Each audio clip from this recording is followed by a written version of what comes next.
Walter's here. He says replay. Replay. So yeah. Am I still saved in your phone as reply? Yes.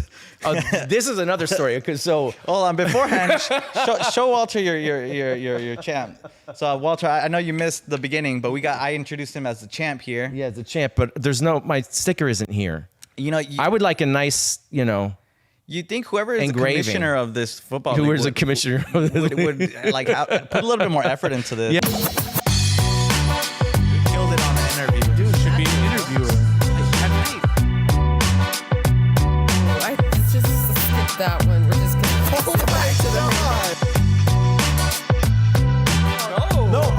yeah, no. Yeah.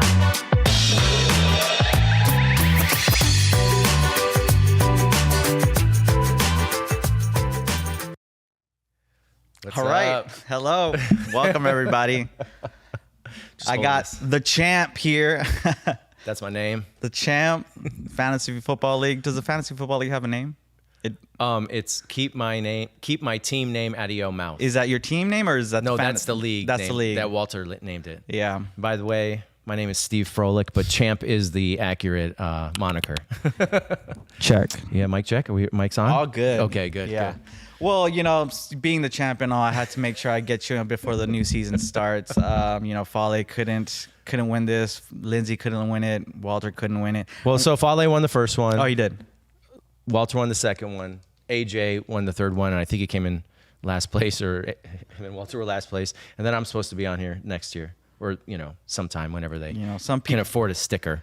They didn't engrave it, but I just had to hold it so everybody knows we're in the FCE offices right now. Let me give it a feel. Yeah, there you go. Oh, this is what it feels like. It's a nice trophy. Oh, Walter. A lot of them are cheap. I thought the trophy was going to be like when you win a competition when you're a kid, and it's that little like gold figurine on top of a plastic piece of wood. Yeah. That's actually a hefty trophy. It's pretty nice. We got D's Nuts, Hurt Locker, DT. Oh, yeah, Downtown Beatdown was Fale. And mine is SD Run for 20. SD Run for 20. But it's Run for 20. Wow. Like run for 20 yards, but run for 20. Mine was what was it? Just like a pose. For the thumbnail later. Mine was I think Chargers Uncharged or something like that. Okay. Something like that. I don't know. I play on Chargers, but Uncharged. I don't know. I still like Chargers, but I'm not a Chargers fan. It's cool that the league, that the team or the company has a league because it keeps us connected. I know we love doing the sports, and so yeah, no, I was honored that I got asked to do it. I'm one of the only freelancers in it. So. I missed out this season. Not missed out. I just it was like anytime football season, it's like we're busy too. Yeah. So I was like, it's a lot of work. Yeah. But I was doing pretty good. I remember I was pretty proud of my team. Yeah. Not this past season, but the season before that. I had to step out one season. I did the first year, and then I did the second one, and then I've done the last two. But this is actually my first time winning a championship. Yeah, that's what you're saying. I've won first place in regular season in many leagues many times. Yeah. But I have never won the championship. So doing it at work is the best. All right, let's see. Yeah. We got Josh on the chat. What's up, Josh? Hello, Josh. Miss you, buddy. He says, "I see you, Steve. What up, my dudes?" He's our #1 follower. Yeah, I love it. I love it. Josh is logged in. I'll go watch Josh as much as I can. Yeah. When he's performing, if I'm in town, I'll go. Yeah. We went on Halloween. Beta 7. I've seen him at the holding company, THC, and see the the yeah's already coming out. I told you the yeahs are gonna come out. Hey, it's cool, man. You're agreeing. Yeah. Or you could be like, see, senor. I've seen him a couple times. You've seen him probably more than all of us. I think I have. Yeah, I'm probably Josh's, other than his girl, probably his biggest fan. Yeah, Lindsay and I have definitely seen him at least 3 times. Probably most, maybe 4. So Halloween was supposed to be at a tattoo place. Yeah. And it was over there in Lemon Grove, and it ended up being between a tattoo place and like an oil change place in the alley. Oh yeah. And there was only 2 bands. That's funny. And then there was a bunch of people watching it, but they were actually in the band. They were like in the band that was before. So there was hardly anybody there. And then these homeless people, there was a lot of homeless people in that area. They were walking by, and then they would like start jamming and like just kind of like stand behind and like just like listen to it because it was like live on the street. Yeah. So it was the craziest thing because it was like a Halloween one in the alley between the buildings. But they rock it. They do I good. think I saw like some social media stuff on it, and but yeah, people were just skanking in the alley. Yeah. And honestly, that brings me back. That brings me back to like back in the day. We used to have 6 shows. I was a little skater dude. Yeah. I still like going to my reggae shows. Little burp there. little June shine burp there. To ease the nerves. That's your sponsor, yeah. Yeah. Speaking of which, I need some sponsors, you guys. Like, so what do we drink? We got Celsius, we got June Shine, I got Celsius, June Shine. This Rad Bastard. With this, by the way, this for B12 has 41,670% of your daily intake of B12. That shouldn't even be. Oh my They shouldn't even sell that. So I'm only drinking half that can. Yeah, no. Even then, you're gonna like. I don't need to have B12 for years. Oh man, I didn't clean these cables up or nothing. Oh my gosh, everyone is gonna notice that. You Probably the comments are gonna blow up. Like, look, you got the door open downstairs. I got the door. He said, Josh said, it was so weird that show. I'm assuming he's referring to that show. Yes. He said it was so weird. It was so weird.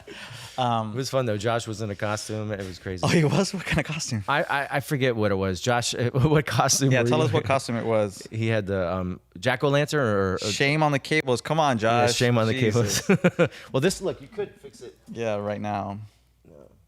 Wait, yeah, but what kind of? I forget what it was. I forget. He was Jack Skellington. Jack Skeleton. That's Nice. it, yeah. Yeah, I've seen him in OB once or twice, but the one that stands out is the Tower. I didn't go to that one. Out in El Cajon. Okay. So that has a special place for me in my heart, like because I used to live right there. The Tower's nice, small, and grungy. It's exactly the place you want to go. They have a lot of metal there, a lot of ska. I wish I would go to more metal shows. I used to be more of a metal head. Okay. Throwing some elbows. What's the place? Is it Brick by Brick over in Morena Boulevard over there? That sounds familiar. That one I used to have a friend who'd be like, Yeah. and I would go and I wanted to support him like that, support Josh, and so I went to this guy's. I met him on a TV show, and I went to him for years before he moved away. I never knew what they were saying. Yeah. I never knew what they were singing. Yeah. I would be earplugs because it would be so freaking loud. Yeah. And they performed the heck out of it. Like they were performers for sure. Yeah. Music, I don't know what it was. It was just loud. And I'm like, how do you do that with your throat? He's like, I got like an amplifier on the thing. I'm not going to blow my throat out like that. Okay, good, I was yeah. like, For me, it was always reggae. I went to a reggae show last night Okay. at OB. And I stayed for the whole thing. I went a little late so I could like still have energy. And I smashed one of these Celsius before I got. So I took a nap. We went bike riding. I took a nap. Yeah. And then I smashed the Celsius and actually made it all the way through. And yeah, Lindsay likes. Bless her heart for supporting, coming with me to these reggae shows. To her, a lot of people reggae all sounds the same. yeah. I'm in love with the genre. I went to a reggae show one time in PB. Yeah. They had like blocked off the street, and it was just a bunch of reggae, and they had a bunch of Brazilian stuff there, and then Slightly Stupid was there. Yeah. And they weren't charging. It was just like free down the street. Like I'm walking down the street, and I'm like, is that Slightly Stupid? Yeah. And I'm like, oh, this is awesome. It was a free concert. From what I understand, one of the either the lead singer or one of the members of Slightly Stupid owns the harp in OB. Oh. I think. I'm not know sure. If anyone wants to correct me, please. Yeah. But I think that's pretty cool because local band owns a local place. But that being said, again, I was at Winston's last night. They got the harp over there. So in the future, I want to sponsor like some live streams. Yeah. Capturing like the bands up there, like I was telling you. Yeah. So I have this set up. Well, that would be cool if you did a live stream with the bands and then have like a talk before, after, or between the bands, and like just get like the lead singer up or have a little one-on-one, 10-minute one-on-one or something like that. And that's kind of my endeavor. Like I'm a music guy. I'm a San Diego guy. Yeah. I'm not a great musician, but I love all the music that that is produced out of here. And I just want to, again, to remind people of kind of what my endeavor is with San Diego Staple and all that. It's just, to practice the stuff I do. Yeah. We do this for work, essentially, which we'll get to. But I don't know. Yeah. Practice and a platform for, just, fun people that are doing stuff here in San Diego at the end of the day. Yeah, that's awesome. I'm honored that. Speaking of which, Yeah, I'm honored which is that- why we have Steve here. Steve Well, I want to talk about first. being a champ. No. Oh, yeah, being champ. How you changed my life. Okay. How This is serious. I didn't. This is serious. Okay, so I don't think he primed me for this one no. beforehand. Okay, so How did I Julian change your has life? forever changed my life. It was in DC. Oh God, already? Yeah, we got to get to it. You know what I'm talking about now. You know what I'm talking. Yeah, go for it. So there was a gig in DC, and I was actually out there. It was around Thanksgiving, and I was out there to visit my family. And so I come, you know, the night before. Oh, you weren't working the gig? No, I was, but I didn't get. You guys all flew in, yeah. And I was already in Virginia at my parents. Yeah. So I drove up, and they were out with the client at a bar, and Julian is going, woo, woo, that's the son of the police. Woo, woo, that's the son of the police. It was hilarious. So then the night ends and we go outside and he's screaming this like, woo, woo. And I'm recording it as he's doing it. And a cop goes right by, sirens blaring. And then he just goes crazy. So now I can never, one, hear that song without thinking of Julian. And two, I live in Golden Hill, so the police station is like right down on 25th Street. Yeah. I hear sirens all the time, and I'm like daily. I'm thinking about Julian. Woo, woo. Oh God, I'm never gonna live that one down. Yeah, I don't know. I was just feeling good. We went to dinner. You know, we ate. I wouldn't say I was like plastered or anything. I was just having a good time. No, you were having a good time. It was a good time. It was, you know, I don't know. It definitely wasn't my first time in DC, but you know, we're all together. We were in Chinatown. Because it was right near the hotel. I don't know if that was that same time where they stole our cameras. Yes, it was that gig. Because that was the first one I had done with you guys in DC. Yeah. So yeah, maybe I was just kind of like not over DC, but I'm like, man, these police aren't doing nothing for us. Yeah. Like, you know, and the crime, I guess, was bad for a minute there. It used to be really, really bad. Well, so I lived in Northern Virginia growing up, and it was really, really bad. My dad worked in DC. He worked in Capitol Hill. You know, worked the Senators for 4 years, and then he worked in Coast Guard headquarters. And it was like, I think it was Southeast DC. It is rough. Yeah. I remember like people doing drugs. Like we'd drive up because the government always buys like cheap land to build their buildings in like bad areas until it like gets gentrified. Yeah.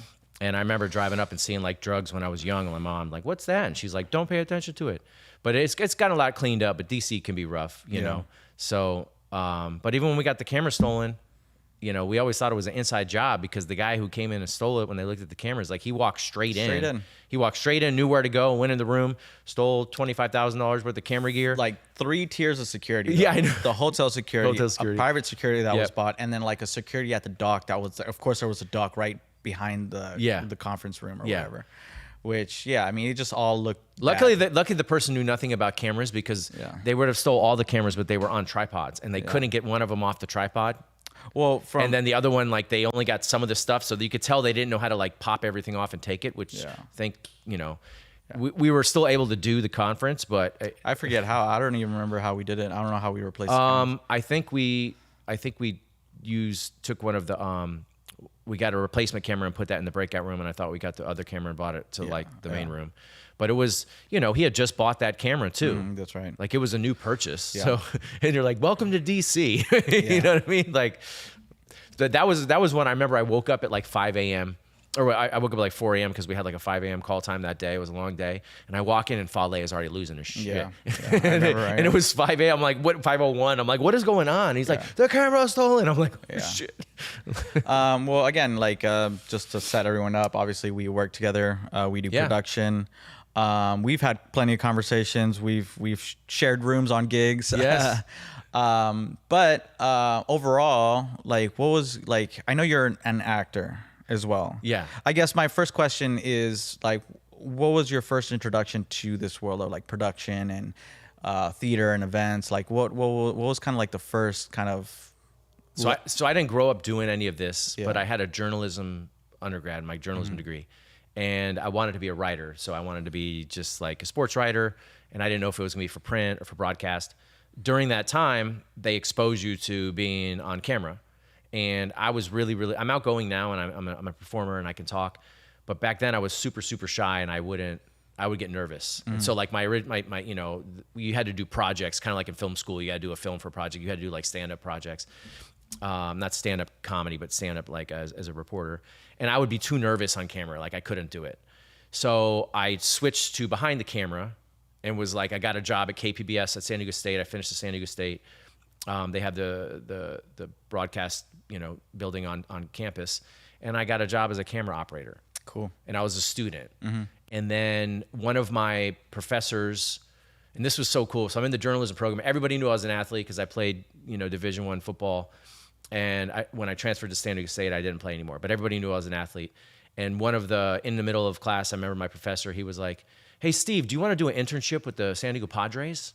And everybody was like, "What? Why don't I get an internship with the Padres?" He's like, "Because Steve's an athlete, like he gets to have it." And so I got an internship, and then I worked in production. And back then I was a grip, which would, you do everything, but I was an intern at first, but it turned into freelancing for like 6 or 7 years. Sure. Then during that time, I'm also working at KPBS. And then my senior year, when I was graduating, I got a job at KUSI doing camera. Yeah. So this is 21, 20. No, this is a long time ago. Yeah. So I mean, your age. My age. Yeah, I'm like 21, 22 years old. Awesome. Already out the gate. Already out the gate. So I only made $10 an hour back then, and I still had to freelance. But it was like I was one of the first kids that 6 months before I graduated, I already had a full-time job. Wow. So I was working full-time. A couple of my professors were super cool. I didn't have to do some of the final projects because they were like, they let me take like elective classes because they're like, you're already working, doing what you want to do. So we're just going to sign a form and get you credit for it. Count that as credit. So I only had like you're supposed to have like 6 units minimum, I think, or 12 units minimum. But I only had like 2 classes actually my senior year. That's all right. You're blowing up. No, I'm going to put it on silent. So yeah, your senior I only year. had like 2 classes my senior year, and the rest were like electives because I started working at KUSI. So I did that for a few years, but I wasn't making a lot of money. Sorry, I'm going to pause you there. So who's talking trash? Who do you think? Josh? Walter. Walter's here. He says replay. So yeah. Am I still saved in your phone as reply? Yes. This is another story. So hold on. Beforehand, show Walter your champ. So Walter, I know you missed the beginning, but I introduced him as the champ here. Yeah, the champ. But my sticker isn't here. I would like a nice, You think whoever is engraving. The commissioner of this football league would, a commissioner would like put a little bit more effort into this. Yeah, look, it's like black, white. You know what these are? These are the stickers. And they don't even match the colors of the people. You know what I mean? Like, So we got the champ here, brought to you by the champ is here. The champ is here. No, we would always say champ to each other, which is pretty cool. So senior year.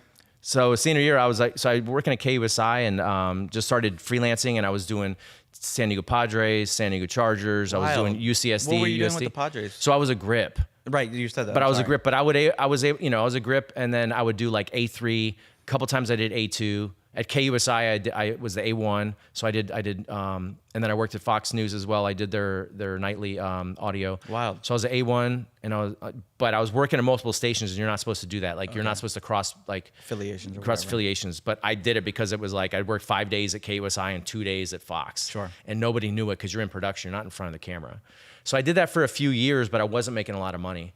Back then it was just like $10 an hour, which was not a lot to survive on.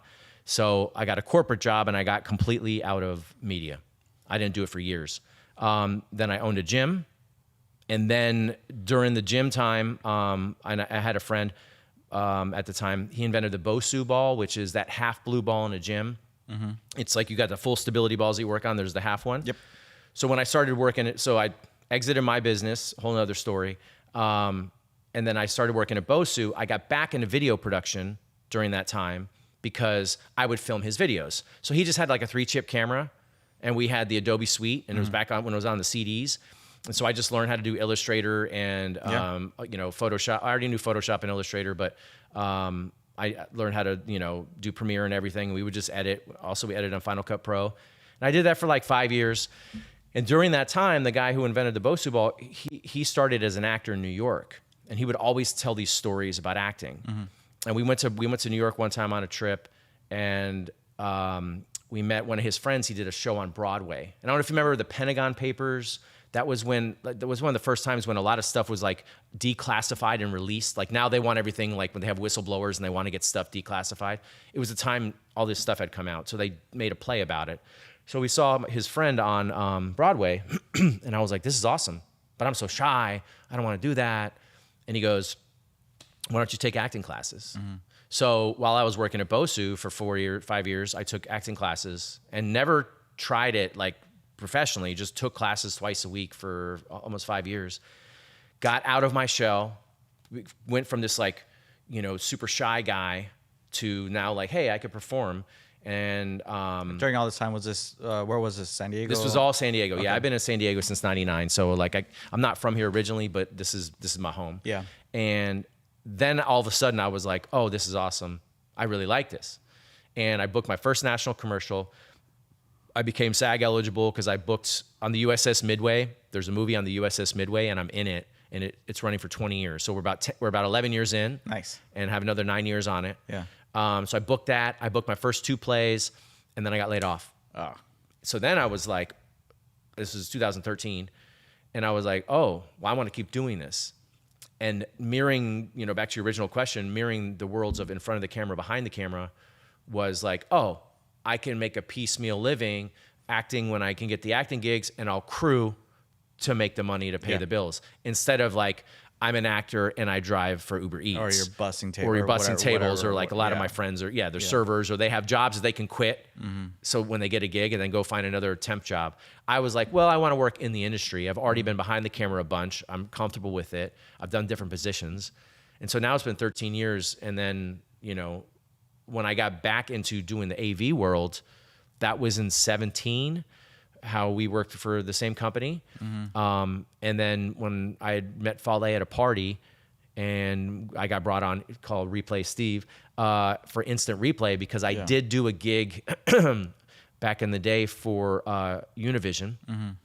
We would go down to TJ and we would do the boxing gigs. Oh. And they allowed me to do replay, and it was linear at the time. Okay, I didn't know you had replay skills, but I didn't realize what this was. So it was linear. So now everything is non-linear, meaning you can go back and forth. It's all digital. It was like you just went forward. Yeah. Like when you're editing, you had to go. You could rewind, but like you can't do like you can't jump. So everything, like it was all on tape. I don't think anything was digital at the time. Yeah. We were just all the stations were just transitioning to digital. Like literally, you put in a Sony DVC Pro, or you'd put in like an M2, or you'd put in something big, some big tape, some beta something, and you record it. And then somebody would they would be recording it, and I'd be setting ins and outs, and they'd call it up, and hopefully I'd have the clip that they wanted. And so I got to learn how to do replay in boxing. And then I didn't touch it for, I don't know, 15 years until Fale, one day we're at a party and he goes, hey, my replay, he was telling me, I was like, what do you do? And he goes, oh, my replay guy just left. And I'm like, I used to do replay. Yeah. He's like, why don't you come in? And so I trained on your system, vMix, and then I got back into it. Yeah. But it had been a long time since I had done it. I wonder who it was. I forget. I have to ask him. He said there weren't very many people in San Diego that could do it. Yeah. Other than someone that like works for the Padres or whatever. And he's like, the guy freelancer we always use is gone. So like you said, very different. We're in the digital age now. Yeah. We're used to that analog stuff. Yeah. Just to throw it out there, we're using the same software that we do use for replay and streaming. For the show. For the show. It's called vMix. We love it. It's cool. You can use it on a laptop. That's what's cool about it. Yeah. I mean, it's a whole production like truck in a software. You mentioned being in a truck. Were you in a truck doing replay stuff for Univision? Yeah, we were in a truck. So all the stuff I had done originally was broadcast. So, I worked for Pettigrew Crewing, and like if you do a Padres game, there's usually 2 crews. There's like the home team and the away team. So like San Diego has a crew. If somebody said something. Oh, Walter said we're getting plates. He's like said, don't worry, we're getting plates. Yeah, we're getting plates. Oh, okay. Thanks, Walt. Thanks, Commish. Ex-champ. I can't call you a champ anymore, buddy. I'm the champ. You heard it here first. Yeah, you heard it here first. No, what was I saying? The truck. Oh, the truck. So yeah, like with the Padres, we were typically the away team. Or we were the home team, and then like the away team, a lot of times they bring their crew, like the above the line people. So like if we're playing the Dodgers, they would bring a crew, and then they would hire local people. And then if they'd bring, if they play the Angels, they'd hire a local crew, and they'd bring their like producer and director and everything. And there's usually 2 trucks going, because there's usually multiple networks that are doing it. And we were always in a truck. So when I did the internship, I was in the truck a lot. When I was doing replay, I was in the truck. There was a couple times for the Padres that I got a chance, I was like an A3 and A2, and then I would be able to go sit in the truck, and because I had the experience at Fox and KUSI doing audio, that would kind of shadow these guys. But then when I got out of it altogether, like all those connections stopped. But the truck is that long one with the dish on the top that broadcasts. That's what's awesome about vMix is we broadcast with the internet. And we have a laptop instead of a big truck. So you can be mobile. You can still do a lot of events. That's what I've loved about FCE is we do the football games, we do the MMA games, and people can watch it online as if we were a network. Yeah. I think that's amazing. It's the most attractive part to me. Yeah. Is like, I like video production. I like video work. You know, back in the day, I was thinking I'd be more like these video guys out there, creating these nice, pretty stuff. And I don't know, it's kind of different. I like this world. You know, once it's set up, once it's going, it looks good. You have control. I guess at the end of the day, I do like that broadcast feel a little bit more, that fast-paced live environment. I really do enjoy it. Once everything's set, you know, once everything's set, we were able to capture anything. I got a little, I got to do a little replay with our friend Oscar. Okay. He has his own company, and he was asking for one of us to go do some replay, and he was doing this motocross thing. Oh yeah, I remember that. Yeah, and that was super cool. And I got used to it. But man, it's a hard one, especially the pace of it. Yes. So in these situations, we've talked about the IFL on Walter's episode. You could go back and kind of get gist of there. But in shorthand, it's indoor arena football that we do. I'm one of the cameramen. You do the replay. And you know, it's a live environment, so it's super fast. And you know, I'll be on comms hearing, you know, Fale, you know, or teeing you up for a replay. Yeah. And I always think, I'm like, how does he do it that fast? Like, how it's just. I make a lot of mistakes. Like, Yeah. so when I worked at Fox News, we had a director. He wanted a perfect show. Every day a perfect show. He would he would know every mistake you make. When you're a second too late, a second too early, you clip something, you know, didn't start it on time, or like there was no sound or anything. He had a list, and he would go through and just rip everybody, you know, apart. But it made you think like, hey, can you have a perfect show? Can you be good? With replay, I don't think I've ever had a perfect show. Nobody would know at home, but it's so hard because it's so fast paced. Yep. And it's one of those things, like, you know, when I've had a girlfriend before, I'm like, I can't talk. Like, MMA is 7 hours sometimes that we shoot, that we go live, because we've gone from 8 a.m. to like 8 p.m. to 3 a.m. You know, so when we have those long ones, like, if my phone is on and I can look at it, but I can't be talking to people. And then football, something like that, is really fast paced. Like, a second is the second he's tackled, I have like 1 to 2 seconds to have the replays ready. Exactly. Yeah. And you get in a flow where you know what you're doing. It's kind of like, as a cameraman, you have your assignments, so you kind of know how people play, and you know the players, and you know the ball, and you know the downs. So then you can kind of anticipate where the ball is going to go. It's the same with replay, but I have sometimes 6, 7, 8 cameras, like in the Super Bowl. I have to be watching them. You and Ryan Kern are the two that I can always trust will have your assignments. Yeah. Which means I don't have to review your shot as much. Yeah. We're human.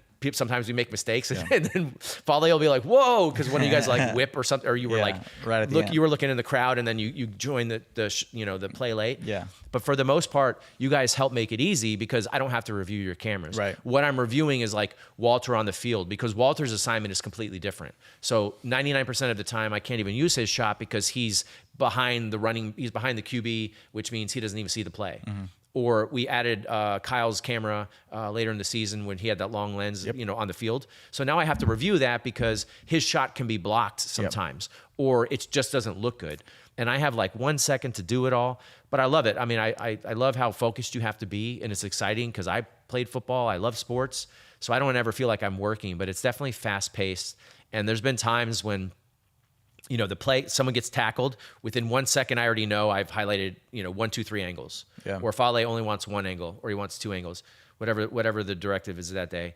I'll tee him up. But sometimes I'm checking something, so the play ends and it's 1,000, 2 1,000. Now at 3 seconds, Fale's like, "Do you have a replay ready?" And I'm like, "Hold on a sec. We got to take it now. Come on, 4, 5, 6. Come on, we got to take the play."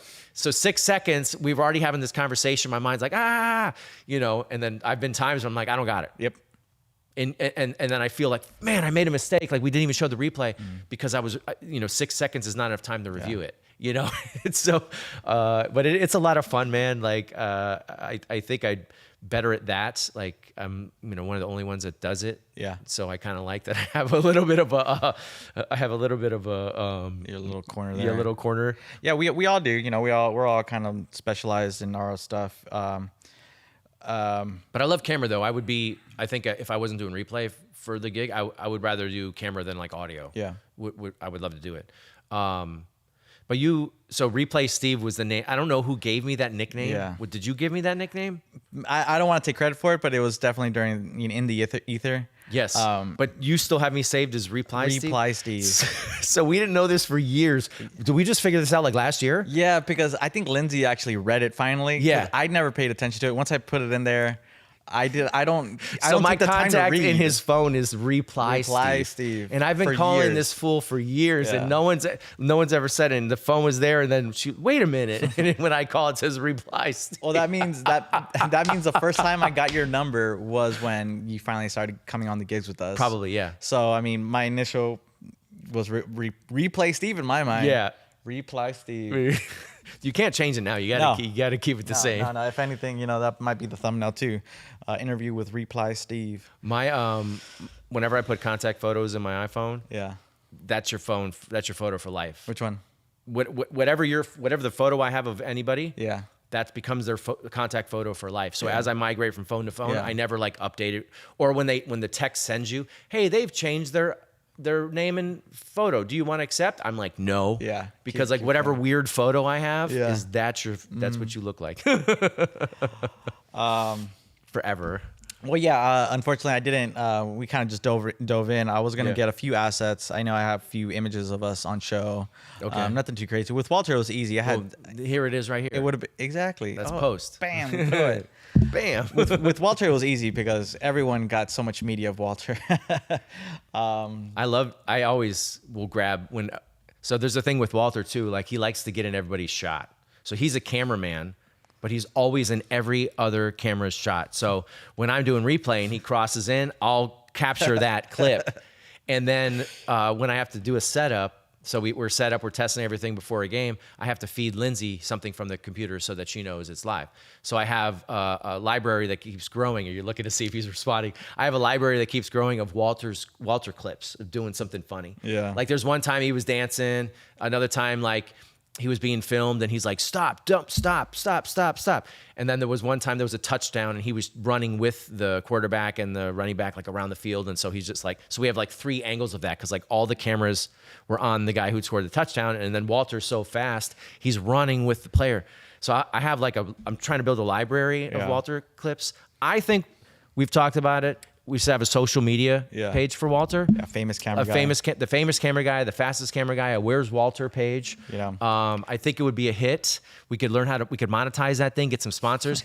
Because Walter will wear certain shoes when he's on the field. Yeah, man, we could get some sponsorships. Some pink Nikes. Yeah, man. Yeah, something like that really sticks out. Because he loves his fluorescent. I think he always has the brightest shoes. Bright red. Yeah, bright red shoes. And he's quick too. So. No, I still have a little looping package kind of clips of the ones you're talking about.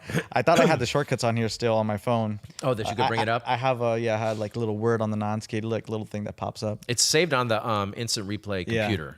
That's never going to get in deleted. the assets in there. No, because we're not deleting. It's supposed to be only replay computer, but there's assets in there we don't take out. And there's a Walter folder, but then there's also a hidden Walter folder. So in case that Walter folder ever gets deleted, I still have the files in the Walt. Well, so yeah, it's been a couple years since we've been working together. Yeah, 2019. We've been traveling. We've been working. We mentioned DW earlier. It was kind of my introduction, my official introduction to being employed and more than just doing contract work and having someone take me on the road. Were you full time with them when you did it? I don't know about full time. I was part time, but with the driving of wearing multiple hats. Yeah, so if the warehouse, the driving, and the operating, it became it did take up most of my time. And then I transitioned to FCE and all that. But shout out to DW. At the end of the day, they're the ones that really trained me on the on audio. Yeah. They had training days. David, thanks for training me up on that.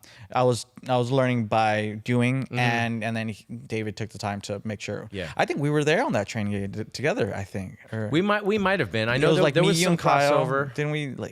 Does that sound familiar? Well, no. I worked. So it was 2017. I was living. I had met those guys in the film world and did a film with them. And then I was, freelancing, and they're like, "Hey, what you want to come on? We need some other operators." And you know, because I had camera experience and stuff. So I learned what AV is, you know, which is essentially, it's the same as production, but it's like, you know, you're doing it for conferences or other live stuff. So I started learning audio and all the networking and like other stuff. But that was 2017 into 18 is when I did it with them. So I don't know where you guys were. I think you guys were still just freelancing with FCE. You might have been there. There might have been some crossover. Yeah. Preston, he's the one that taught me the most. And then I'm still friends with him. Yeah. Because he was there for a long time, essentially, you know, running it with Eric. I mean, it was Eric's company, but like Preston was a top dog for a minute. Yeah. And so he showed me a lot, and it was fun, man. Like almost every gig was travel. Mm-hmm. They had, I think, you know, the 8-9 months I worked with them, I did a 6-week trip across the country, which was dope. 6 weeks, goddamn. Yeah. So we drove. It was Dave and I, and like Dave had his car, and I drove a truck, and then we would switch. And we drove to Phoenix, and we did a gig. And then we drove to Austin, and we did a gig. And then we drove to New Orleans and did a gig. And then back to Austin, did a gig. And then to Phoenix, Arizona again, and then back. Wow. And it was 6 weeks. And so it was just kind of cool. But like I went to Seattle with them. I went to Vegas a couple times. I think I went to San Francisco. I might have crossed the country and go to DC. Like I know I did a lot of traveling with them, and I was like, wow, this is cool. Mm-hmm. So when I started working with you guys and found out what this is, I'm like, oh, this is dope. Like this is fun. Yeah. You know, they're the ones that got me used to traveling as well. My last trip with them was with David. We did San Diego to Atlanta. We drove a truck there and left the equipment there essentially, and then flew out back. So just kind of had equipment there just in case East Coast gigs pop up. Oh, they did just do that. Okay. Go get. Yeah. But yeah, they're the ones that got me used to traveling. They're one of the ones that got me used to really the corporate world. I definitely took a lot from them. They kind of gave me my start. I remember it was kind of scary because I was working as a cook at Bolt Brewery. That's right. And when I first met you, I think you were still. And doing that has always been what I used to do. Yeah. Before then, I did a big Uber stretch where I was able to say yes to gigs. Like Uber really helped me transition into production because I was able to say yes to anyone that you know, brought up a gig or something. But anyway, I did that, and then it started to fizzle out. I needed something more secure again, so I went back to cooking. It was a great experience. I had another great run at another great restaurant. Friends, the owners, everything was cool. I go on a Mexico trip. It was my vacation. I go for like a week. I come back, and I'm still open to production jobs. I wanted to get back into it. I knew the need was there. I really like production one way or another. In front of the camera, back of the camera, like you said. And then, you know, Kyle told me about DW having a need. They had a big cardiology show in Manhattan Beach area, Santa Barbara, whatever that area is. Okay. But anyway, I asked my boss at the time, hey, I know I just did 5 days, you know, my vacation. I need another 5 days for this long show. I was their manager. I was managing their kitchen. Okay. I'm like, look, like you're staffed up. You got food for the week. Like you're taken care of. Like I'm asking for 5 days. Like that's all I'm asking for. I'm not asking, you know, we have a good relationship. And I'm not going to name their names, but shout out to the owners of Bolt Brewery, which is now Tacos Locos down in Little Italy on that corner. Okay. I love those guys. But yeah, I mean, at the day, you know, she couldn't. She said no. She said no. You know, well, no, you're not gonna go for work for 5 days for another. You know, I'm like, but like everything's taken care of. Yeah. So she's like, if you go, that's pretty much it. You know, you're quitting. I'm like, no, you're firing. You know, she's like, no, you're quitting. Like, no, you're firing. But anyway, it ended well. But I did take a risk, and I knew what the risk was by going. And it was this 5 day stretch. You know, it was my first time actually getting day rates, full day rates for 5. Well, I was getting day rates, but like full 5 days. I was like, man, that's gonna be great. So I go, and then luckily I was talking to like Mike and Teresa. I'm like, I just kind of quit my job to be here. So like, I hope this turns into something. And it ultimately did. Yeah. And it paved the way for the past decade. It paved the way for, you know, me being ready for FCE to jump in and be and add something to the table, bring something to the table, and ultimately meeting my fiance. Oh yes, congratulations! I did think. Yes. Yeah. Hopefully she. You got to get a ring. She got to get you a ring. Come on. I know. You can have Josh 3D print you. That's what cool. I was thinking. Yeah. Oh, there she is. Speaking of which, speaking of the fiance. Yes, we actually had rehearsed that. There was someone downstairs. Were you just waiting her. to hear that, or did you just like? I was going to interrupt, but then I figured if there was a time to interrupt, I just pop my head in. Yeah, here, come this way. Like, watch out for the. It's not all. Oh wow, it's an obstacle course. Sorry. We were just discussing where he's taking you on your honeymoon. Hi. Show the people the ring. There you ice skating on that. I'll punch in. That's my fiance, and I'm doing adult things now. I guess. But yeah, I mean, ultimately, it's just funny how all that life stuff works. All these small decisions work out. Yes, I'm gonna hug you too. Okay. Hi, Steve. Good to see you. Good to see you too. Yeah. Yeah, it's wild. All these little decisions. She's our boss. She is my boss. She's our boss. Hey, I wear many hats. Yeah, it's crazy. It's been a decade almost. Well, freelancing, I haven't had a full-time job in 13 years. Yeah. And the way I always think of it, for any of you that are like wondering, should you go out and take a risk? I do think you should take a risk. I started a business, it didn't work. And if you look at all the major successful people in the world, they failed many, many, many, many times. Yeah. It did hurt me for a while when I had my, business and it didn't work. But 5 years later, I was freelancing and I go, I'm going to try this. And I always think of it as you're in the ocean, and when you first do it and you're not used to the steady paycheck, you can make 10 grand in a month and then make like $500 the next month, or not work for 6 weeks, so you feel like you're drowning. But at first I realized you're not actually drowning, you're treading water. And sometimes the water is like here and you can barely breathe. And then other times you're in the shallow end and you're higher. You're always treading water because you never know what's going to be, but it just kind of the level changes. And then you stop freaking out.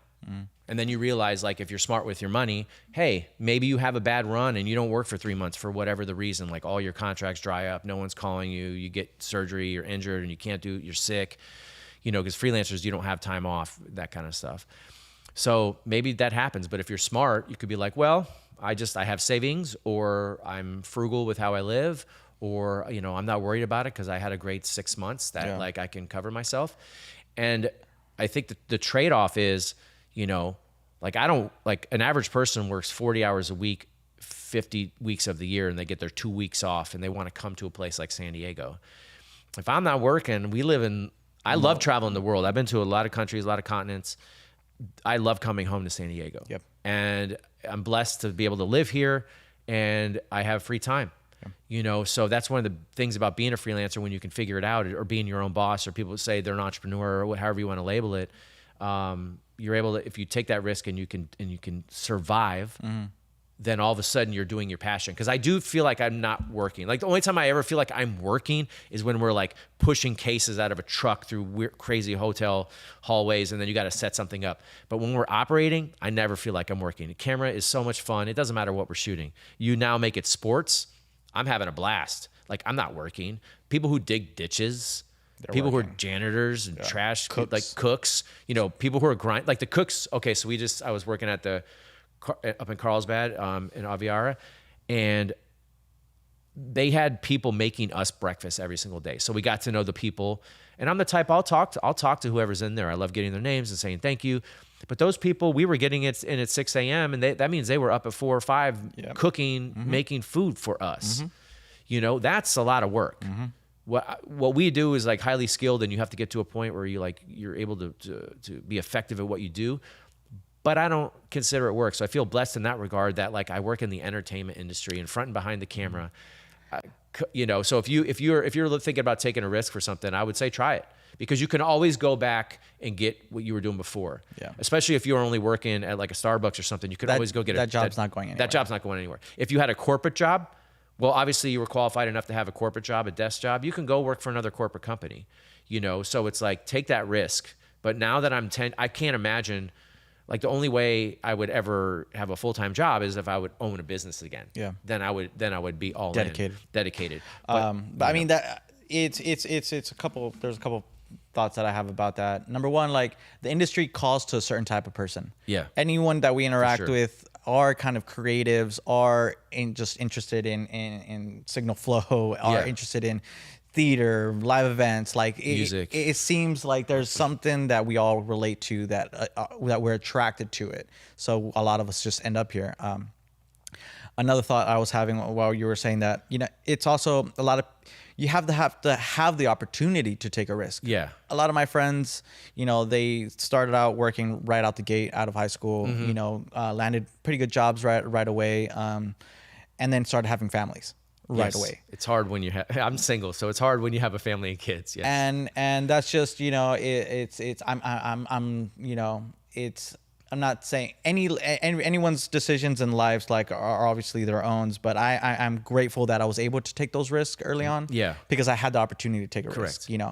I do feel blessed in the same way. Yeah. I've had quite a few friends who, at my age now, all my college buddies, my friends, a lot of them are making $200,000, $300,000, $400,000, $500,000 a year. Like they're crushing it, right? They got multiple homes. Their wife also makes $200,000. Like they're crushing it. Their crypto's a lot. They got a lot of crypto. They got a lot of stocks.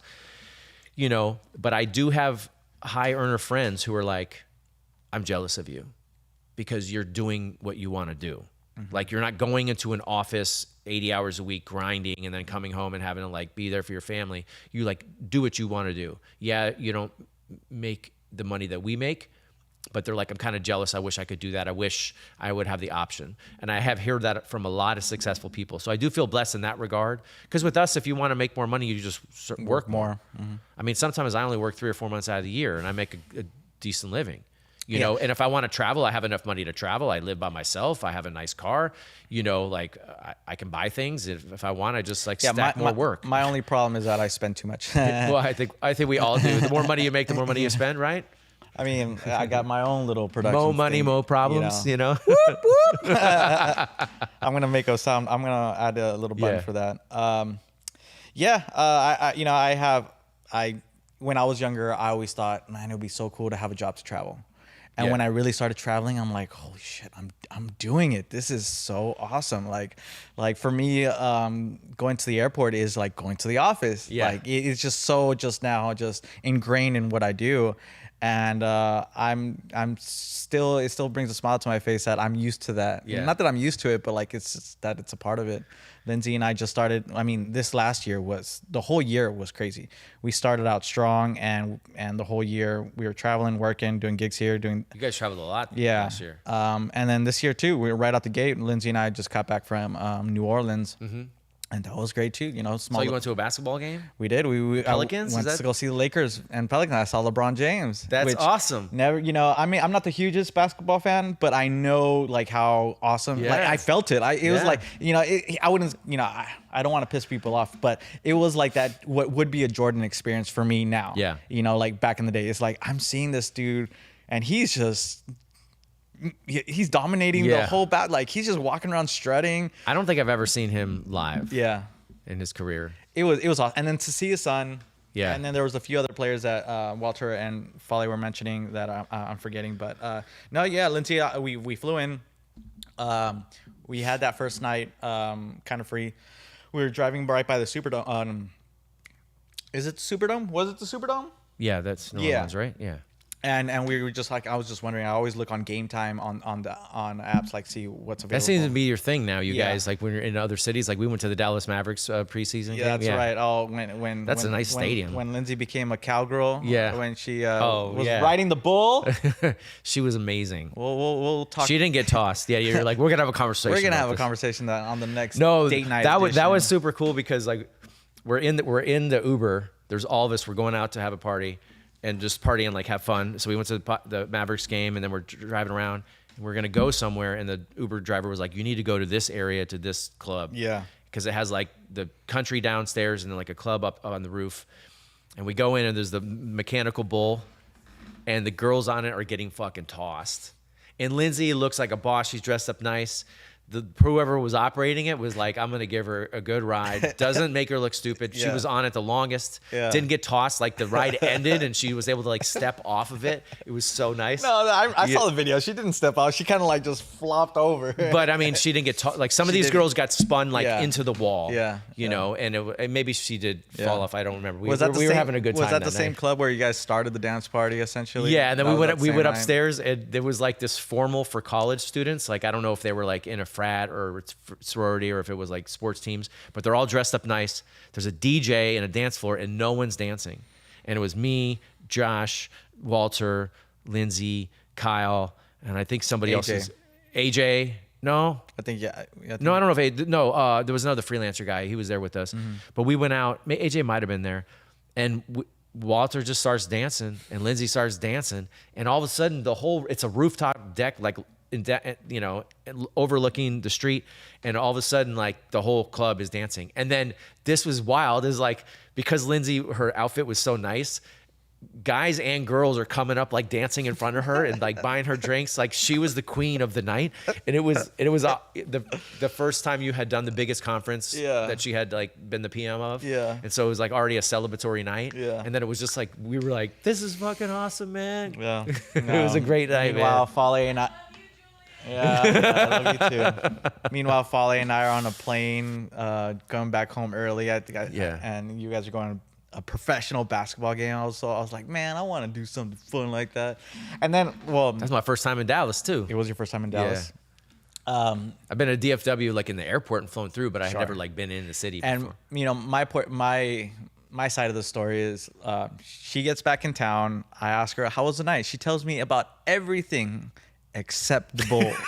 So she tells me about the dance party. She tells me like, yeah, girls were coming up to me and fucking wanting to, dance and shit. I'm like, sounds awesome. Yeah. And then the very next day, we have a gig. Yeah. And then he's like, dude, your girl, look at this. I'm like, what the? She forgot to mention that part.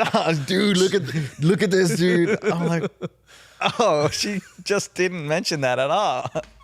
It was awesome, man. It was a fun night. You got nothing to worry about. She had all of us with her. Like, of course, no. But it's just, it was just one of those moments. I mean, we again, like back to what we were saying. It's just what we do is fun.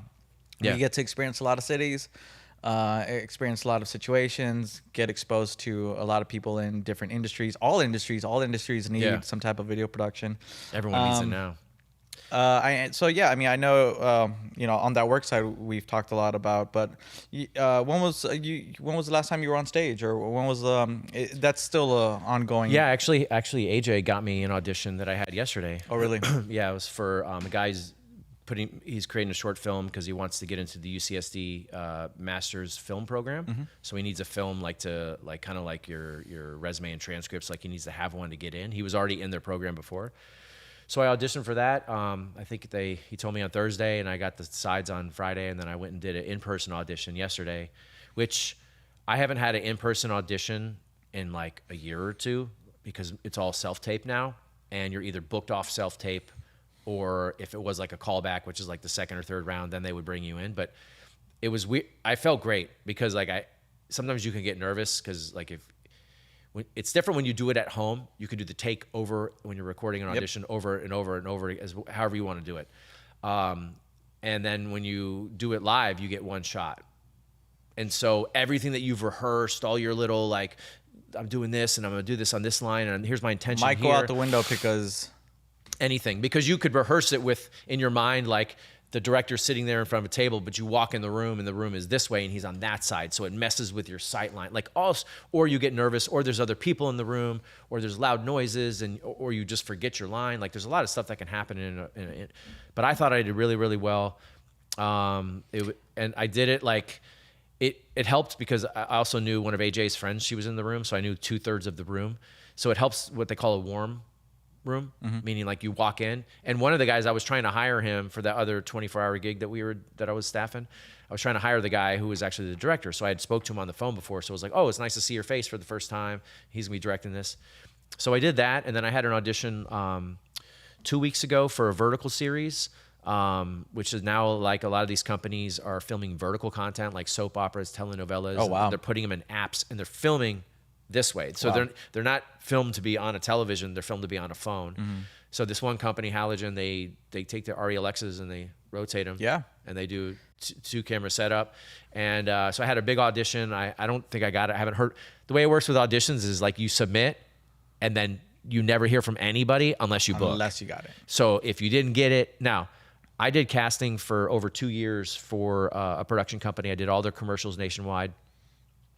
Most of the time, and so what I would do is like, let's say there's 3 roles in the commercial, not counting background, there's like 3 roles. I'd have 1,000+ submissions each. I'd go through 3,000, curate them down to like 10 or 15, 20 for each, send them to the director who would send them to the agency who would send them to the client, or maybe even another layer of people. Okay. And they were like, we don't like any of them. And I'm like, they are by far the best choices. Yeah. And it would be based on looks. Oh. And with telenovelas and soap operas and stuff, like people are like everyone in it is beautiful. Like like every girl is hot, every guy is a stud. They're super tall, super thin, you know. So it's when I don't hear back, like I know with casting, like it could be the way I look. Yeah. Like they could just look at me and be like, oh, you know, I'm almost 6 foot, but a lot of these guys are like 6'4", 6'5". Yeah. So like maybe I'm not tall enough, or maybe I'm not lean enough, or maybe, you know, skin color, they don't want me. So there's a lot of stuff that happens, but I thought I did a really good audition because I saw for this one, for the vertical one, I worked with them last year for the first time doing a vertical. We have like 150 million views on my episode. Nice. And so for verticals, for those at home, what they do is they'll take like a 60-minute script or 120-minute script, basically a minute a page, so 60-page script, 120-page script, and they chop it up into 1 to 3 minute episodes with little cliffhangers. So the apps will let you watch like 5 episodes for free. So if it's a 60-page script, it would be 60 episodes. Interesting. And but they're not like 10, 15, 1 hour episodes. They're like 1 to 3 minutes. Mm-hmm. So my episode was like 3 minutes long or something. It has 150 million views. So where's this on? It's called Reel Short, REEL Short. Yeah, I'm gonna try to look it up and splice it in. Okay, I'll send you the link for that one specifically. But I got a chance to audition so my character got killed in the first episode. This one was for like a 7-day shoot on this one, and I saw the director post it on his Instagram story. So you have all the casting sites, or you have your agent send you like, hey, audition for this. But I saw the director post it on his story, so I responded, I want to do it. I got hit up by Shannon, and so then she was like, hey, he wants you to be like Jack Nicholson in The Departed. And so I went and watched his performance. I watched the interviews of all the people. And Jack, I guess, improv'd and rewrote some of the scenes and came with such an unpredictability on set that the other actors were truly like terrified of him from the character standpoint. So I went really big and did a lot of risks in this audition. I maybe played it a little bit differently than I would because of what the director wanted me to lean into. But it felt good. Like I haven't heard back, and it could be any reason, you know. It could have nothing to do with my acting. I don't know. Mm-hmm. But that was a fun audition. I really I really, you know, spent a lot of time on that one. I probably spent 2 days like rehearsing it and then filming it. Yeah. I don't think I can handle that type of rejection.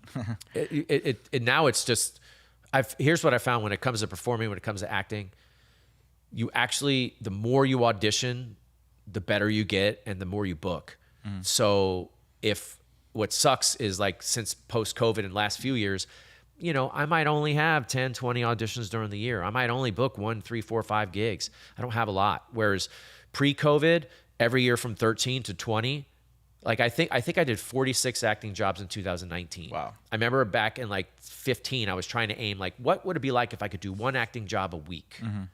Not counting crew, not counting anything else, but 1 a week, which would be short films, commercials, industrials, training videos, a table read, a play, you know, anything. Just like, what could I do if I could work once a week? Sometimes it's a week long, sometimes it's 1 day.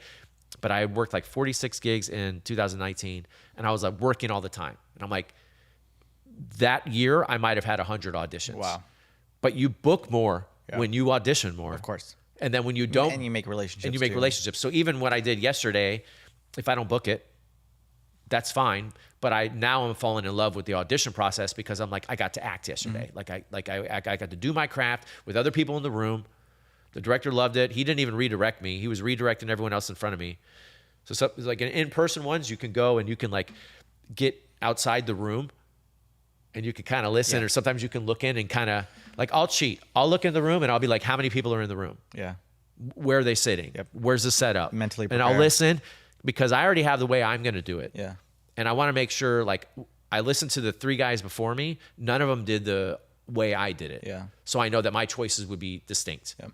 You know, it sucks when you like have practiced something and then you hear somebody and you're like, they did the same choice as me, which is typically what happens. Most people choose the scene the same way. When they're talented, they choose it the same way. So I like heard it and I was like, okay, I did a good one. He didn't redirect me, but I was like, you know what? Let's do another take. I'm going to do it really small this time. You know, I went pretty big. and it's fun. Like that to me, like that is the performing now. But I don't get it as much as I would like. You know, if I could be a full-time actor, I would be happy. If I could be a full-time theater actor, I would be ecstatic. Yeah. It's just hard to get those opportunities. Did you ever? I mean, I don't know. Do you ever do like small theaters? Yeah. I know. I know of one down in Chula Vista. Yeah, on stage.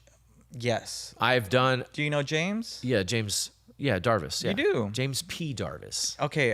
If we're talking about the same person, yeah. He's tall, glasses. Yep. Yeah. Yeah. We used to work together in Old Town Mexican Cafe. Okay. Yeah. So He's a character. I love him. Yeah. He's a creative through and through. Yeah. Super Shout nice out. guy. Miss you, guy. Miss you, man. It's been too long. He directed me. I did. So a stage reading is not a full play. A stage reading is typically you have, for the most part, they'll have a music stand with your script. And then you've rehearsed it 3, 4, 5, 6, 7 times. Everybody stands in line, and you might do multiple characters. There's no costumes used typically. There's no props typically. And you stand there and you do it. But I did one, Venus and Fur. And so we did a stage reading where we had the play in an actual little book, not a full like binder. And so you're allowed to keep it because you're not memorized. But we rehearsed the whole play. Right. And we did that multiple times. And so then we did it live, and it was one performance, and it was down on stage. Awesome. And that was a few years ago, but James Yeah. directed me in that. It's the only time I've worked there. I will do the smaller theaters. That's how I got my start. Now I'm union, so I'm in that. So so SAG-AFTRA is for film. I see. Actors Equity Union, AEA, or they say equity, is the union for theater. Okay.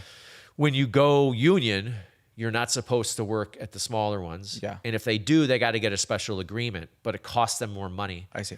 So like the Old Globe and the Hoya Playhouse can afford anyone and anything they want because their endowments are $10 million, $20 million a year. On Stage Playhouse, some of these smaller ones, they might only have $250,000 for the whole year for all 8 plays or whatever. Right. So, when you chop it up and it's like one actor who's now union, maybe they pay everybody $500 for the stipend for 2 months of work, like rehearsal and running. Yeah. But then a union person comes in, you need $300 a week. That's going to be $3,000. Like you can price yourself out. So with the smaller theaters. So I went union because I wanted to work at the bigger theaters. Yes. But until I went union, every play I ever did was at the smaller theaters. And for me, I don't care how big the theater is. Yeah. It's the performing of it is what I love. Like for me personally, like I love the performing of it. No, I mean you're obviously really you have a lot of knowledge on that world. You have a lot of knowledge on every world that you're a part of. Like for me, it's hard to retain so many things. So I try to just hone in and focus on at the moment it's audio. Yeah. And just like some of the streaming stuff. But yeah, it's a lot. It's a lot to keep up with. I feel like I wear a lot of hats. Yeah. That's how I survive. Some people, like I have friends, like all they do is camera or all they do is direct or all they do is audio. And they found that niche and they've been able to like maximize it. And then that's when they get their own gear and start renting stuff out. I wear so many different hats.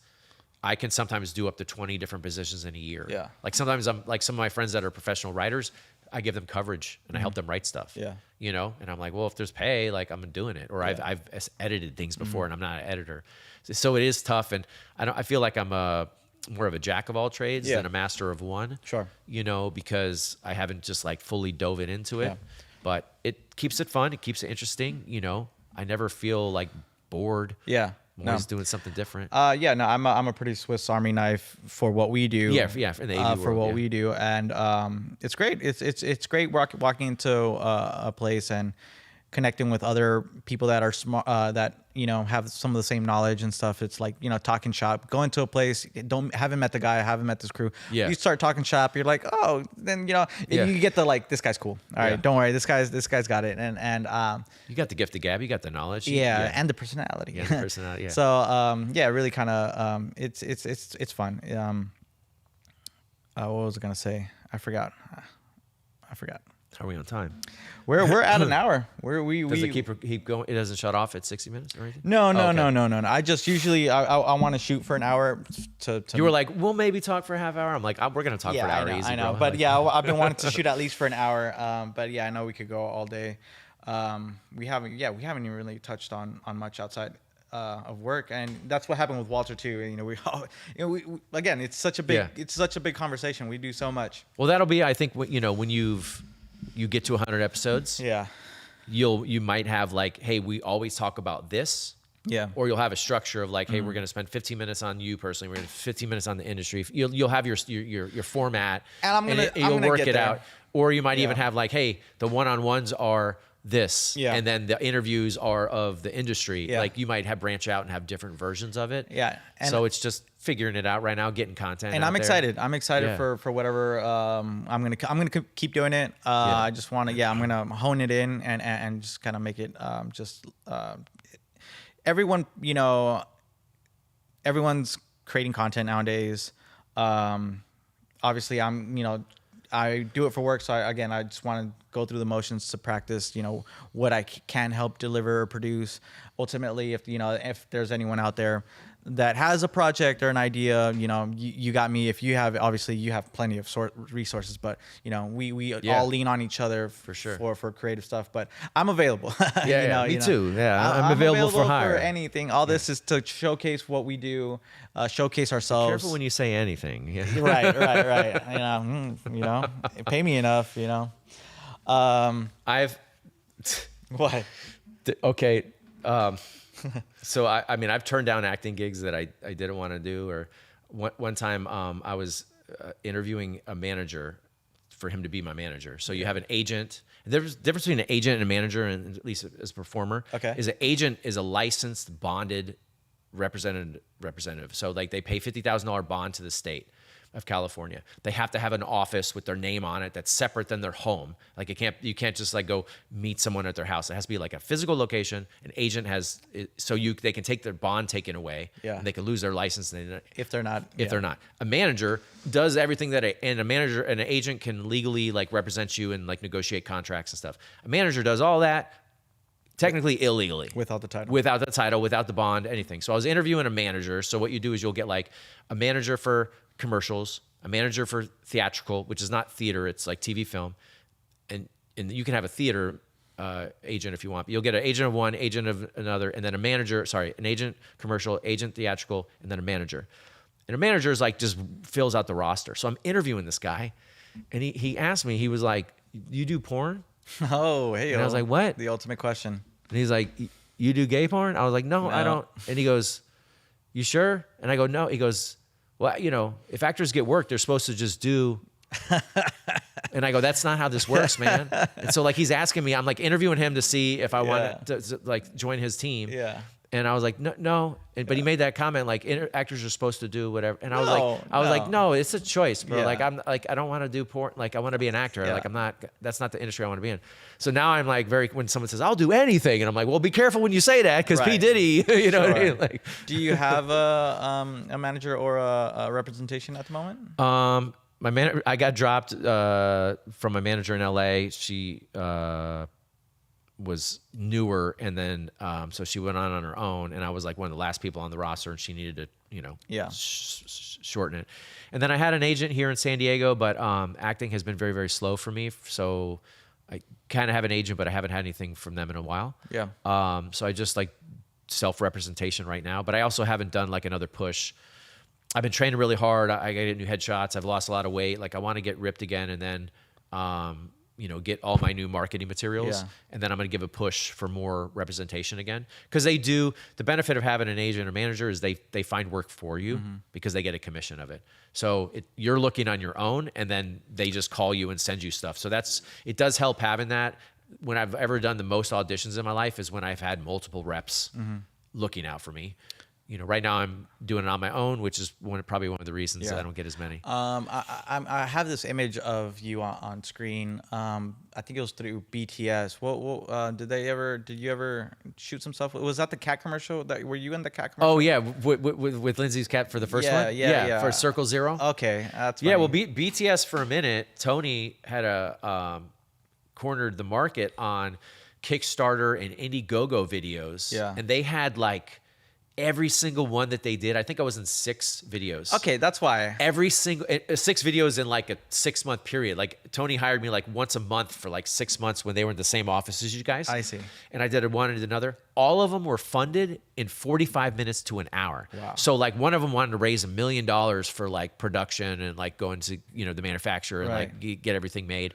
They funded in like 45 minutes. Wild. All the ones that I did got funded quickly. Wild. Whereas sometimes like if you invent something and put it up there, it might take you 3 campaigns of a month each to even make $10,000. Yeah. All these people were trying to make hundreds of thousands of dollars, $1 million, and whatever Tony, the way he was producing everything, BTS was just, which back then, or now it's Think Raven. Think Raven. Shout out to Tony and Think Raven out there. They're doing it. But he was just like, he was getting these gigs or getting these, clients from all the marketing companies.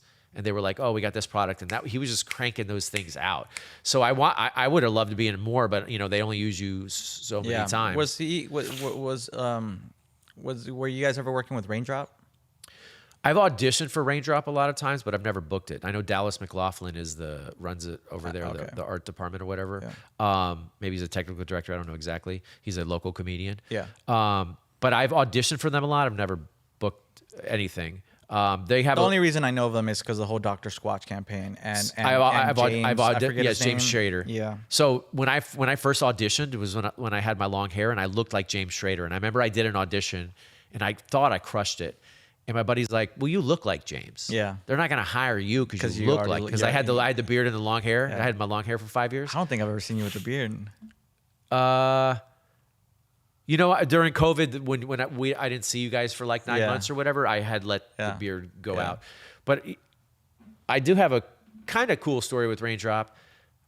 So what I'll do is like they do funny like Dr. Squatch videos. They do like funny skit stuff. Yeah. So when I do comedic auditions, I'll like mark up the script in improv or switch it up or make fun of the script. Like I'll go off script essentially because it's a comedic audition. And so like for a couple auditions I did for Raindrop, I recorded my voice and it was my mom in the room, like, "What are you doing over there?" And like I had it, and so I would play it, and I'm like, "Mom, stop! I'm in the middle of an audition." Like I created a character. I was doing this, so I did one. And it was a jewelry one, and I had every single ring and bracelet and necklace, everything I had on. It was like for an online jewelry company. I put it all on, like I was like an Italian. You know what I mean? I put everything on. It was just dripping with every single piece of thing. I put my earrings back in. Sure. Everything. And I did the audition, and they loved it. And I did a callback with the tape. And then I did another callback. So like another version, more script. And at this point, I think like the previous 3 auditions, I had gotten callbacks. So now I went to like the 3rd round of callbacks, and I was like, "Oh, this is great. Like they're going to hire me." They don't hire me. I don't hear from them. I go to, my buddy's producing a TV show, like a barbershop show up in LA. I go up there, and there's this young cat who's beat me out. We have the same agent. He's beat me out for a lot of auditions because he's like me, but 15 years younger. Yeah. He's beat me out for theater. He's beat me out for commercials. He's beat me out for films. Yeah. Because I'll see when I watch the final product or see him, and I'm like, I auditioned for the same role. This fool keeps just beating me. He's there. Of course. He walks up to me, and he's like, "Steve, it's so good to see you. I've seen you in a long time." He goes, "I was on set for Raindrop." And the director pulled out your audition. No way. And said, "I want you to do what Steve did." Get out of here. And I was like, "Well, why don't you hire me?" I was like, "What are you talking?" So it's a compliment. Yeah. That it means like I created something, and that happens a lot in production. But like again, like you said, it's maybe a look or whatever. Maybe they like what you did. Yeah. But like maybe they wanted someone 15 years younger. Whatever it is. So, so Raindrop, I was like, well, I've gotten callbacks a lot from them. At least I did when I was getting those with my agent. But they do produce a lot of good content, like Tony. Yeah. They have some big campaigns. Like if you look at all their, like Dr. Squatch and all the other products that they have. I mean, from again my limited understanding, it seemed like Dr. Squatch also really boosted their own. For sure. Yeah. It had the impact of like the Dollar Shave Club. Remember those commercials? Yes. Or the Squatty Potty? Yeah. You remember? Yes. Yeah, actually, like definitely. It had the impact of that. So like all that campaign itself, they're funny. People like them. They're longer form commercials because usually online, and they're just like they they're risque. Yeah. You know what I mean? Like, but it's funny, you know, and as an actor, it's like the type of stuff I think we want to do for commercials versus just like a Tide commercial where I put the thing in the, and, you know, and it all works. I mean, I have a couple Dr. Squatch bars in my, and it smells good. Yeah. So, you know, hey, Squatch, if you guys want to we raindrop, please, you know, anything will help. That's right. We're just going to name every production company in San Diego. We're going to name every product that we use. Do you work with the film consortium at all? With Jody? Yeah, Jody Silly is one of my best friends. Yeah. That's still a thing. Actually, I was nominated for 2 Emmys working with them. Really? Yeah. So my first Emmy nominations. Wow. That were me personally. Yeah. I've been in 2 Emmy award-winning projects where I produced and acted in them, but I wasn't like listed on it. Yeah. But I helped her produce her award show, the San Diego Film Awards. Yes. Because the Film Consortium San Diego has San Diego Film Awards and San Diego Film Week. Okay. She got 2, and they both have an award ceremony. And then San Diego Film Awards, they record it and they air it on KPBS. Right. It's aired on Fox, I think, in the past. And it used to be always live, like the first 3 or 4 years. But now she's done 10 years of it.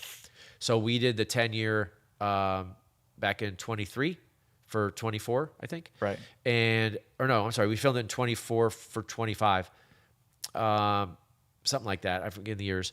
But I helped her write in every broadcast, she'll do a theme. Like, the Film Consortium remembering for 10 years, all our memories, boom, boom, boom, boom. And then in the middle, there's always a skit. Or they'll cut the skit up. It's either like all together or like every 10 minutes of the broadcast is like 2 minutes of the skit all the way through. So I helped her with my friends. We wrote the script. I starred in it. You know, I was the producer on it, production coordinator, writer, costumer. I wear a lot of hats on that. And then when it came to the full broadcast, I also helped her write. Randy Davison was the host. Okay. I helped write his portion of that. Yeah. So we submitted for a bunch of categories, but we got nominated for Best Short, which the skit fell into like a short film category. Right.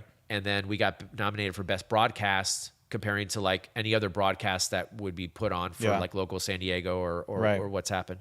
So we got 2 Emmy nominations working with Jody. Awesome. But she's one of my best friends, and I've worked with her a lot over the years. Yeah. And we haven't spent too much terrible time together. Not terrible, but not enough. But I do have 2 stories. Number one, with I think DW helped put on one of the film awards one year. Yes. And I was early on. I was down there helping out for that. But before that, I was taking classes at City College. Oh, okay. And of course, I'm like, I'm trying to get my general done, and of course, I'm gonna throw in a film class. And so I get in there, everyone's pretty young. I'm still pretty young. I'm slightly older than everyone else, but it's Jody teaching the class. It was the first time I meet her, and she was like showing some shots, and there was this one shot, I forget what it was, like this cowboy shoot, and this one shot just had like so many extras in it, had like 2 horses in it. It was like a shot of like a bustling town. Okay. And it hit me right away, and I started, I'm like, oh man, I can't imagine how much effort it took for that one shot. And then we started going back and forth. And then as soon as I actually started doing production, I met her back again through the avenues of either DW or Finest City, or Tonight in San Diego, I think, somehow. But yeah, it kind of came full circle, which was super fun. And I kind of reminded her, I'm like, hey, do you remember you were teaching the class at I first? So it is interesting how small the community is. Yeah. And it's pretty fun. Well, in the AV world, a lot of people that we work with are filmmakers. Right. Like there's a lot, like AJ, he works a lot on stuff up in LA, like reality TV shows and films. And I'm all, when I see his stories online, I'm like, what are you doing? He's like, oh, I'm in a movie set. Yeah. Wild. Yeah. So, I'm AJ, I'm going to get you on this. You got stories. You got stories about the reality show stuff. Yeah. Netflix stuff. That's a whole nother leg of stuff. But yeah, I guess at the beginning of all these, it's going to be production heavy because I'm going to bring in all the friends that we work with. Yeah. And that's going to be production. So, get used to it. But then it's going to, hopefully translate into small businesses and more music content.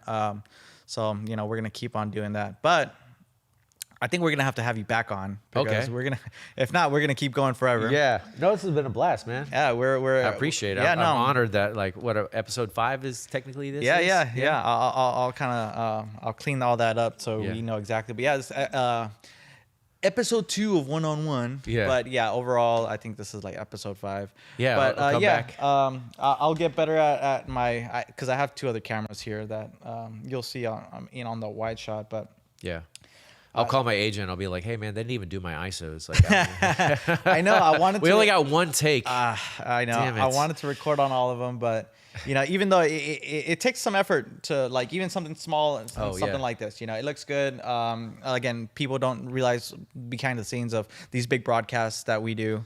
Even something small like this could take effort, but that's kind of my approach. Is I at least want to. You know what? So you have the lipstick cam over there. You should put another one here so they can see like. Yeah. When you switch. Yeah. They can see the full setup. Usually, I mean, they see it from there. But. Yeah. On my shortcuts, I usually have a shortcut to just cut to that. But. Oh, okay. I'll button it up for next time. Yeah. But Steve, thanks so much, man. Appreciate it. Appreciate it. Yeah. You guys. San Diego Staple. Julian Lopez. The champ. Juju. J-Train. J-Train. Not J-Train no more. No. Now it's J locked up. Oh yeah, J locked. Oh. J-Train usually meant something else. That guy's been. But here, let me go to my shortcuts here. We still got 4 people watching. It's probably just all our people here. Well, hold on. We gotta. Any other comments? Yeah. Any final thoughts, Steve Froelich? Any? Oh man, put me on the spot. I feel like we talked about it. No, I mean, I just honored to be a part of this and to do it. I haven't done a lot of podcasts. I think I've only done like 2 or 3.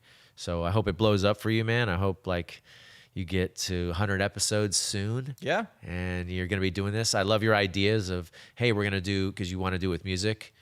Go down to Winston's or whatever, and like there's a concert, and like you're gonna pull somebody aside, talk to them for a minute, and you're live streaming. Like that'll be awesome when it gets to that level. Yeah, man, and again, I'm looking for a partner from a small venue that does like little small acts sponsorships. We're all open to that. We'll your logo goes here. Yeah. We'll drink your product. We'll cut to one of your commercials, whatever it is. And at the end of the day, that's what this is. It's just to practice all those portions of the industry that I'm not really too familiar with, getting sponsorships, we're the fake guests that you bring on now for the future. For exactly. He's a real person. He's a real guest. For people who matter, right? Right, I'm AI. Wait, I do have my spy cam. Totally I AI. do have my spy cam cut. Let's hear.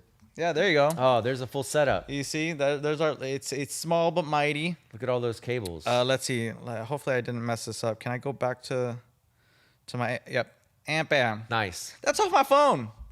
It's fun. That's what's amazing about technology is like the prosumer world of when that started to come into play, it made all technology more accessible to everybody. So even if you are a professional, it's like you could do it on your phone. Well, kind of to retouch on like, when I was first doing video, everyone does video now. Everyone, like this Instagram world, everyone's a content creator. So it's like, I thought I was kind of like, an okay video guy back in the day, like, oh yeah, I could maybe do a wedding.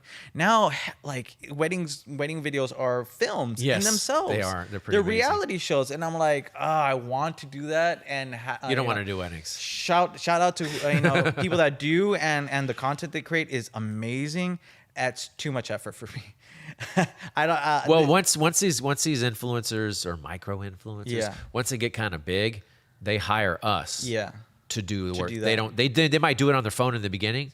But the second, some guy's got 100,000 followers, 1 million followers, and his stuff looks amazing. He has a full-time guy or team that follows him around, films everything. So it is at the level of what we would be used to doing. And that's why I'm doing this also to showcase what I can do. So if there's anyone out there that wants this type of feel, whatever you're seeing is what I'm able to contribute. I unfortunately I'm not gonna work on 4K footage and make a film for you. I'll be a part of film stuff. Like we were part of. I've done the 48 with Kyle, and that was super fun. I did sound for that. I don't know. I just feel more comfortable in this scenario. With vMix, with a camera setup, with music. Tonight in San Diego was all music. That's how Folly really reeled me in. It's like, oh, you do music every Monday and you record it, and it's just like that's really I want to focus on what I can bring to the table and what I enjoy doing. And I never saw Tonight in San Diego Live. Really? I got invited a bunch of times, and Jody had given me like free tickets and stuff. Because back then, Fale was working on her broadcast and stuff. So I remember like for like 2 years, I remember she was like, hey, I got a ticket. You want to go? And I'm like, what is this show? What is it? She's like, just come, show up. And I was busy like every time I got a ticket. And then I finally was like, I can go. Yeah. And then I found out they stopped doing it. Yeah. And it was right before I met Fale. And I was like, what? I was like, still have a ticket left. I'm like, I can actually go this Monday. And she's like, they don't do it anymore. No, I was there for one solid season. And it had a whole life before me. It had like a solid like 6 years before me. Yeah. So, when Kyle was still here, like we would talk about it a lot, but I still felt like, I didn't put enough time in it. I feel like FCE is where like I really have put time in. Yeah. So, I'm proud of what we do. We do. Obviously, we talk about the football. We've just got. We did some the reggae stuff, the Holla Fest here in Petco Park. That's awesome. And I've seen some of my favorite reggae artists. Like it was just hand in hand. I'm at Petco Park listening to my favorite reggae artists, and we're putting on a stream. It was like, this is my dream. Yeah, like, man. This is awesome. Everything I've ever wanted to do. And I'm just overwhelmed with the opportunity to do all these things and meet fun people like you. I'm glad. You guys are a great company. Yeah. Like, yeah. Some of the companies that are really, really big, they'll have their dedicated full-time staff, and they have to use, like, you could be on one of these crews for a conference and there's 50, 60 people there with all the stage hands that are there, right? You get all sorts of types of people. Sometimes it's like they're not cool to work with, or like they're like, how did you get this job? But your guys' company, everyone is awesome. Yeah. I've always loved working with you guys, and I'm appreciative that, I'm one of the first freelancers that you call whenever you need someone outside of your crew. But you guys are great to work with. Yeah. Versus other smaller companies, you're like, they employ me, they're nice. Yeah. But you guys are amazing. Everyone on the whole company is amazing. It's a testament to Fale's choice of people. He brought us all together at the end of the day, and it's curated a good team. It's family. It's familia. Familia. Yeah, he's the Dom Toretto. Yeah. Kyle was the Brian. Kind of too when he shaves his head, Walter, he has to be Ludacris just because. Who would I be? Who would I be in the I don't know. I'd probably be that little Asian. You'd be one of the bad guys. I'd be one of the bad guys? Yeah, shit. Yeah. All right, well, we're going to wrap this up. Thanks again. Thanks. You know how bad I am? But you're never coming back on here. All right, do I have an end show button on here? Or do I have to go press it? Let's see. I thought I had my end show on. Oh, I do. All right. Thanks again, brother. Yes, appreciate it. You guys keep an eye out for more of this stuff. I'm going to hone it in. This has been San Diego Staple with the champ, Steve Froelich. And we'll see you guys next time. Adios. I found the button. Oh, there it is. Peace.